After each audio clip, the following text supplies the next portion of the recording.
সন্দেশখালীতে শেখ শাহজাহানের পাড়ায় এবার কেন্দ্রীয় তদন্তকারী সংস্থা সিবিআই নতুন পাওয়া তথ্যের ভিত্তিতেই অভিযান। শেখ শাহজাহান সাক্ষীদের প্রভাবিত করার চেষ্টা করছেন এই অভিযোগ পেয়ে এলাকায় পৌঁছেছেন সিবিআই আধিকারিকরা।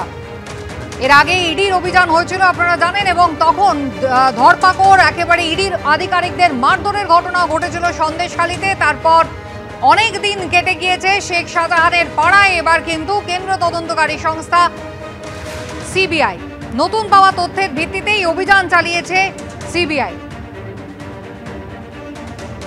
শেখ শাহজাহানের বাড়িতে পৌঁছেছেন সিবিআই আধিকারিকরা। প্রকাশ সিনহা রয়েছেন আমাদের সঙ্গে। প্রকাশ, কি খবর রয়েছে? দেখতে পাচ্ছি সিবিআই এর আধিকারিকরা শেখ শাহজাহানের বাড়িতে পৌঁছে গেছেন এবং সেই এলাকায় ঘুরে তারা কিন্তু বিভিন্ন ব্যক্তিদের সঙ্গে কথা বলছেন।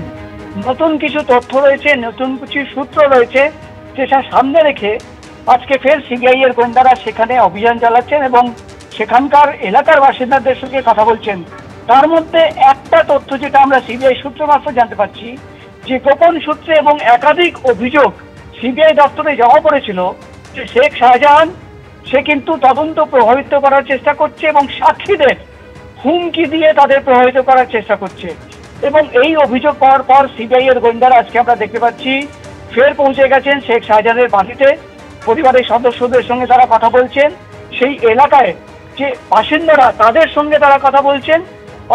অর্থাৎ আজকে সিবিআই এর গোয়েন্দারা ফের পৌঁছে গেছেন শেখ শাহজাহানের বাড়িতে। তুমি জানো শেখ শাহজাহানের বিরুদ্ধে একাধিক অভিযোগ, তুমি জানো যে অভিযোগ ছিল যে ইডির আধিকারিকদের তল্লাশি অভিযানের সময় তাদের মারধর করার অভিযোগ, তাদের উপরে হামলা চালানোর অভিযোগ, এবং তার নেপথ্যে ছিল শেখ শাহজাহান। এমনকি তদন্ত করতে গিয়ে সিবিআই এর গোয়েন্দারা যেটা দাবি করেছিলেন যে একটি সিন্ডিকেট ছিল যার মাথায় শেখ শাহজাহান ছিল, এবং এলাকায় একাধিক ব্যবসায়ীদের হুমকি দিয়ে তাদের ভেরি থেকে শুরু করে জায়গা জমি সব দখল করে দেওয়া হয়েছিল। এবং সেই সূত্র ধরেই কিন্তু আজকে ফের সিবিআই এর গোয়েন্দারা অভিযান চালাচ্ছেন। তারা পৌঁছে গেছেন সেখানে শেখ শাহজাহানের বাড়িতে। পরিবারের সদস্যদের সঙ্গে কথা বলে মূলত সিবিআই গোয়েন্দারা জানতে চাইছেন যে কোনোভাবে শেখ শাহজাহানের সঙ্গে তাদের কথা হয়েছে কিনা। তুমি জানো এই ধরনের অভিযোগ যেটা সিবিআই সূত্রের খবর তাদের কাছে জমা পড়েছে, যে জেল থেকে শেখ শাহজাহান কিন্তু ফোনে কথা বলছে, বাইরে একাধিক নিজের সাগেরদের সঙ্গে কথা বলছে। এই সমস্ত তথ্য সামনে রেখে, অভিযোগ সামনে রেখেই কিন্তু আজকে সিবিআই এর আধিকারিকদের এই অভিযান।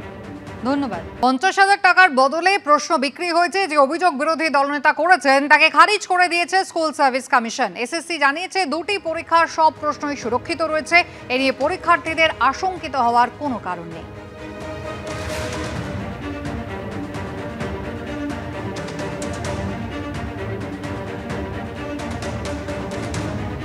আগামীকাল নবম দশমের জন্য যে এসএসসির পরীক্ষা তা শুরু হবে বেলা 12টায়। তার আগে গতকালই আমরা দেখলাম বিরোধী দলনেতা শুভেন্দু অধিকারী তিনি একেবারে চাঞ্চল্যকর দাবি করলেন টাকার আগে প্রশ্ন, টাকা দিয়ে প্রশ্ন বিক্রি হচ্ছে, এমনটাই অভিযোগ তিনি করেছেন। এমনকি তার কাছে অডিও টেপ রয়েছে বলেও দাবি তার।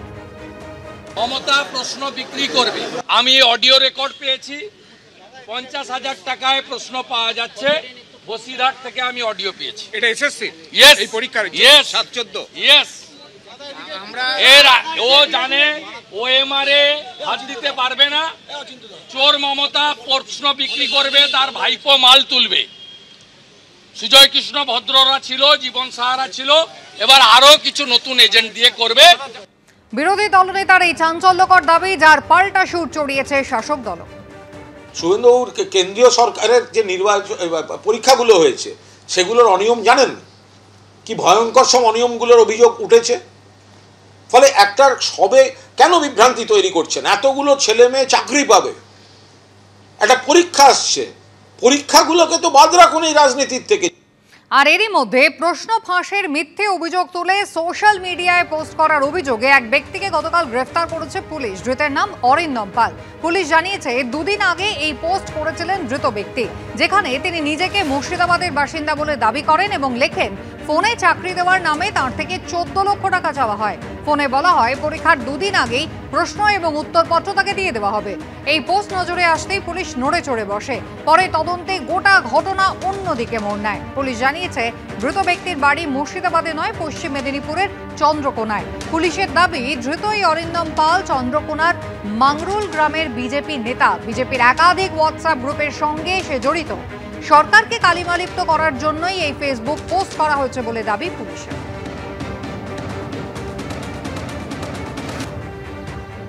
পুলিশের কাজ ওইটাই করা, পুলিশের কাজ মমতার সেবা করা, ডাক্তার সোরেনদেরকে পিটিয়ে মারা, সুবল সোরেনদেরকে পরোক্ষভাবে মৃত্যুর জন্য দায়ী এরা।